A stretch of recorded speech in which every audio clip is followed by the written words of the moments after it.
To add to our different subjects and ways of painting, let's have a go at a series of portraits now. And as always, a different subject can be treated in many different ways with different materials, mediums and methods.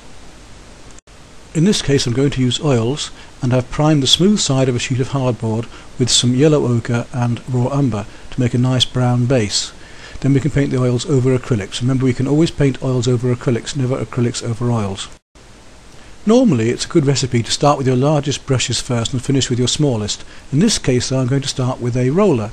I'm going to start with a specially made oil painting roller or acrylics roller in sponge, mix up the paint with a palette knife or a painting knife first, and then roll the background paint onto my board. Oil paint can be applied with loads of different ways. There's no need to just use a brush. We can use a painting knife, we can use a rag, we can use our fingers, we can use a roller, we can use all sorts of things that will give us these special effects and textures that we want. Especially when we want to cover a large area like this one. You see here I can even blend one colour over another. So first of all we can work up the paint with the roller, then I can mix more colours and roll them over one another, actually mixing them and blending them onto the board as well. You can even do the figures or parts of the figures with them, and I can immediately use the chemistry of paint here by using the opposites in the colour circle. So I'm going to mix some lemon yellow and white first of all to make a cream, and then add some little emerald green to it to make it a greener, a lighter greeny yellow, which will work well against the flesh tones, the burnt siennas and the burnt umbers that I'm going to use. Let me give you the palette that I'm going to work with here. In this case I'm going to have lemon yellow, some chrome yellow or cadmium yellow would do. I'm going to need yellow ochre, and I'm going to have some permanent rose or rose. Then we're going to have cadmium red, and after the cadmium red, the lightest of our blues, the coolest, the cerulean blue, and then some cobalt blue, and then we go on to the ultramarine blue, which is one of the most beautiful and strongest of our blues, and finally for my very dark colours we'll need Prussian blue. This isn't black, this is a very dark Prussian blue, and then burnt sienna, and then burnt umber.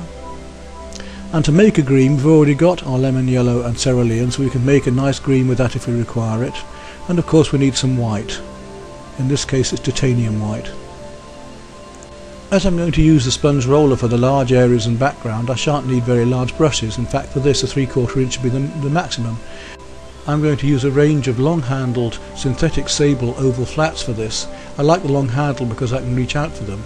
And I'll work from 1/2 inch down to a fine point, a 1/8, and also have a final narrow round brush, a number 1, just to finish off fine details.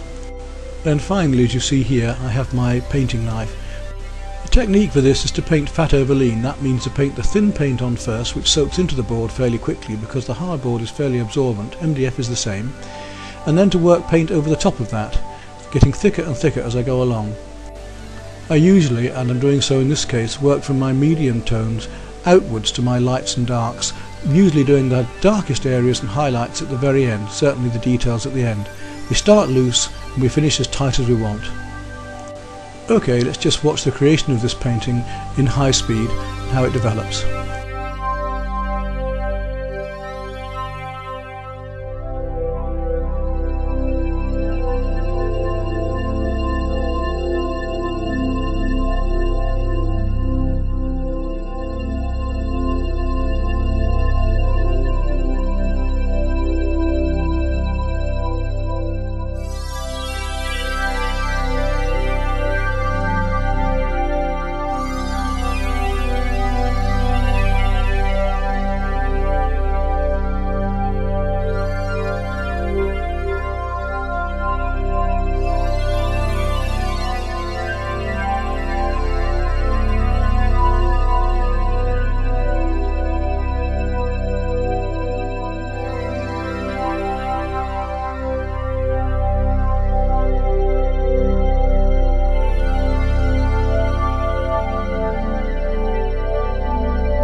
When we come to the portrait, we don't change the method or technique. We still work very loosely, painting the right colours in the right tones and the right shapes in the right places, gradually working it up, tightening it up, getting into more and more detail.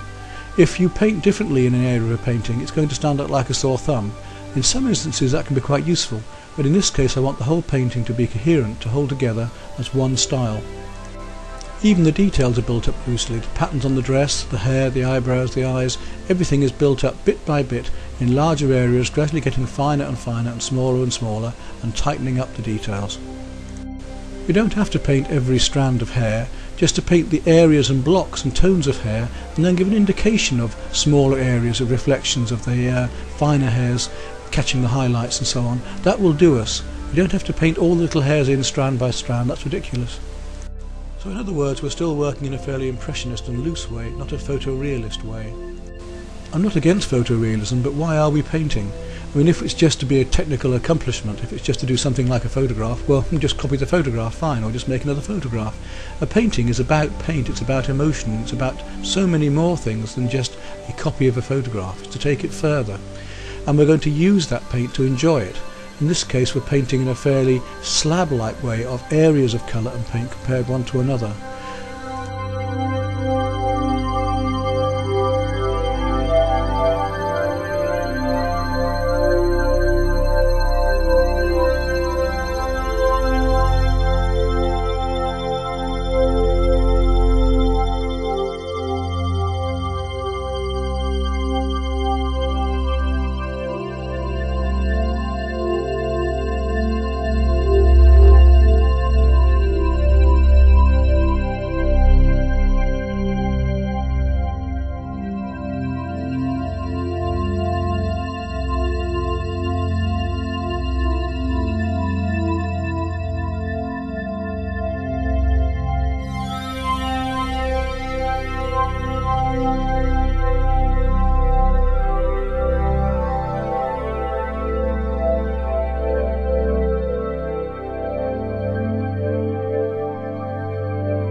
And so we come now to the final detail, where we will really tighten up this painting, make sure the features are as correct as we want, make sure we get those little smiles and quirky pieces of the faces that make that person who they are. Those little strokes just here and there on a face or in a wrinkle or in a smile line can just make that person come to life. The twinkle in an eye, the slight movement of the lips, and so on.